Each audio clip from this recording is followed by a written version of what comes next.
Hello বন্ধুরা, আমি অনু। Update with অনু চ্যানেলে তোমাদের স্বাগত। আমি চলে এসেছি কথা সিরিয়ালের আপডেট নিয়ে। কথা সিরিয়ালে তো দেখা যাচ্ছে আমাদের কথা প্রত্যেকটা পরীক্ষায় পাশ করে মৃত্তিকা উৎসবে জিতে যায়, কিন্তু সে জিতেছে স্টেলা বর্মন নামে। কিন্তু ম্যান্ডির কাছে কথা ধরা পড়ে যায়, তার হাতে ওই শাখা পলা, গলায় হার দেখে।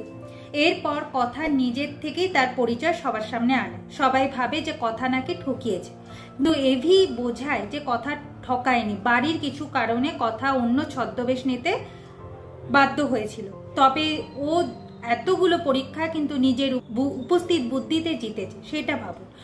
অনেক মেয়েরা আছে, তারা বাড়ির কারণে নিজের ট্যালেন্ট বাইরে আনতে পারে না, নিজের পায়ে দাঁড়াতে পারে না। ধরে নিন সেই রকম পর্যায়ে পড়েছে কথা, তাই কথাকে বাধ্য হতে হয়েছিল এইরকম ছদ্মবেশ নিতে। আমি হলাম কথার স্বামী, আমি শুধু সেফ এবি নয়, আমি কথার জন্য প্রাউড ফিল করি।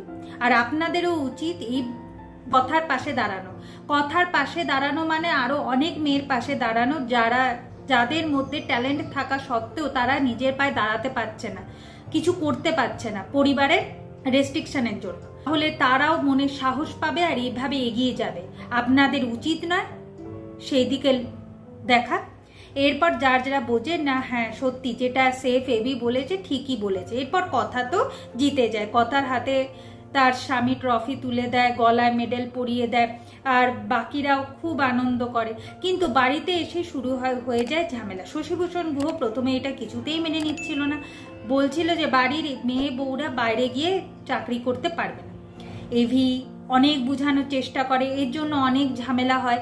এরপর আমাদের শশীভূষণ গুহ একটা প্রস্তাব দেয় যে হ্যাঁ, কথা মায়ের যখন এত ট্যালেন্ট আছে তাহলে কথা মা গুহ ফার্মাতে জয়েন করবে, সেখানে আমি একটা আয়ুর্বেদিক বিভাগ খুলে দেব, সেখানে কথা কাজ করবে। এবি সেটাও মেনে নেয় না। এবি বলে যে গুহ ফার্মার নামে কথা কোনো কাজ করবে না। কথার যখন ট্যালেন্ট আছে, কথা নিজের কোম্পানি খুলবে, সেখানে অনলি কথারই প্রোডাক্ট থাকবে, অন্য কোনো প্রোডাক্ট থাকবে না। আমি চাই কথা নিজের পায়ে দাঁড়াক। এর জন্য ও অনেকবার ঠকবে, মুখ থুবড়ে পড়বে, কিন্তু নিজের পায়ে দাঁড়াতে পারবে। কারোর ভরসায় কথাকে দাঁড়াতে হবে না। আর গুহ ফার্মা কি? গুহ ফার্মা মানে তো কথা যে প্রোডাক্টটাই বানাবে গুহ ফার্মার নামে হবে, নাহলে শশীভূষণ গুহর নামে হবে। আচ্ছা, আপনি যে গুহ ফার্মার দলিল দেখাচ্ছেন, সেখানে সমীর গুহ, তিমির গুহ, মিহির গুহর নামটা কোথায়? শুধু তো আপনারই নাম, আপনি আপনার নামটাই করে রেখেছেন। এটা তো হয় না। কথার অনেক ট্যালেন্ট আছে, সে নিজে প্রোডাক্ট বানিয়েও সে নাম করতে পারবে না। তাই আমি কোনোভাবে চাই না কথা গুহ ফার্মাতে জয়েন করুক। শশীভূষণ গুহ খুব রেগে যায়, বলে কিনা যখন আমার কোনো ভ্যালু নেই তাহলে আজকের থেকে আমার সিদ্ধান্ত আমিই নেব, আমি বিপদে পড়লে আমি তার পথ খুঁজে বের করব, তোমাদের কারোর সাহায্যের দরকার নেই, তোমরা যা ইচ্ছে করো। কথা ঘরে গিয়ে এভিকে বলে কেন এভি গুহ ফার্মাতে কথাকে জয়েন করতে দিচ্ছে না। এভি বলে আমি চাই যে তোর নিজের নামে একটা কোম্পানি হবে, সেটা তুই নিজে খুলবি, নিজে ওই কোম্পানিটাকে বানাবি, ওই কোম্পানির সমস্ত কিছু হবে তোর। তুই চেষ্টা করবি যে কথা হার্বালের লোগোটাও বা কিভাবে হবে সেটাও তুই ভাববি। দেখ না আমি কেমন করে মমস ক্যাফে বানিয়েছিলাম, দেখ। এরপর কথা ভাবে যে সত্যি সে ভাগ্য করে একটা স্বামী পেয়েছে, যে সব সময় তার স্বামী তাকে পাশে আছে, তাকে ইন্সপায়ার করছে। ঠিক সেই সময় অঙ্কিত জুনিকে নিয়ে আসে। অঙ্কিত বলে জানিস, আমিও জুনিকে চাই যে নিজের পায়ে দাঁড়াক, তাই আমার ইনস্টিটিউটে পড়ানোর ব্যবস্থাও করে দিচ্ছি, কিন্তু উনি কিছুতেই শুনছে না। এবি বলে না জুনি, তুমি খুব ভালো সুবিধা পেয়েছো, তুমি এটা হাতছাড়া করবে না।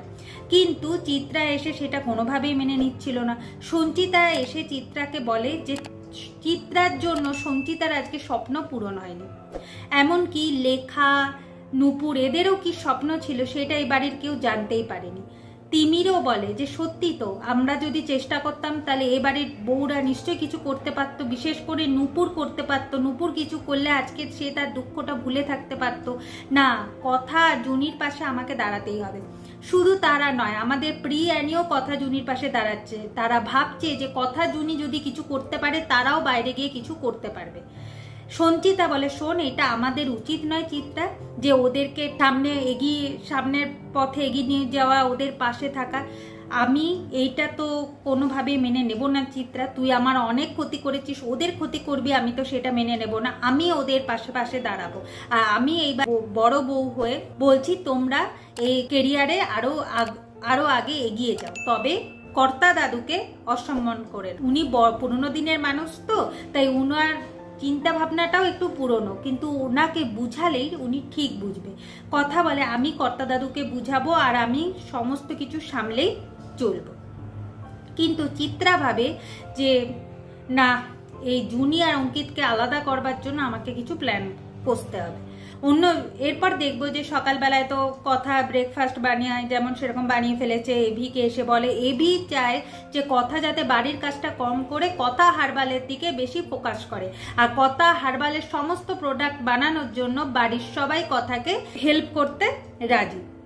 এইদিকে কর্তা দাদুর পাত্তা নেই, কর্তা দাদু যে কোথায় গেছে সেটাই আর কেউ খুঁজে পাচ্ছে না। আগামী পর্বে দেখা যাচ্ছে যে কর্তা দাদু হেসেলও আলাদা করে দিতে চাইছে, সে মৌন ব্রত ধারণ করেছে, সে আর কারোর সাথে কোনো কথা বলবে। এখন কথা দেখে এই তো মহাজালাক, বাড়ির কেউ এরকম ভাবে থাকলে আমি কিভাবে কাজ করব। তাই এভিকে এসে বলে যে সে এখন কথা হার্বালের কাজ করতে পারবে না, কিছুদিন বন্ধ থাকুক। এভি খুব রেগে যায়, যেখানে সে প্ল্যানগুলো লিখেছিল এভি সেই কাগজটাও ছিঁড়ে ফেলে দেয়, বলে এই বাড়িতে আমার কোনো ভ্যালু নেই তো, তাহলে আমার এই বাড়িতে থাকারও কোনো প্রয়োজন নেই। এই বলে ঘর ছেড়ে বেরিয়ে যায়। এখন কথা কোন দিক সামলাবে, না কর্তা দাদুকে সামলাবে না তার নিজের স্বামীকে সামলাবে। দেখতে হলে স্টার জলসা এইচডিতে কথা সিরিয়ালে চোখ রাখতে হবে। আর আমার এই ভিডিওটা ভালো লাগলে লাইক শেয়ার ও সাবস্ক্রাইব করে দিতে হবে। ভিডিওটা দেখবার জন্য অসংখ্য ধন্যবাদ।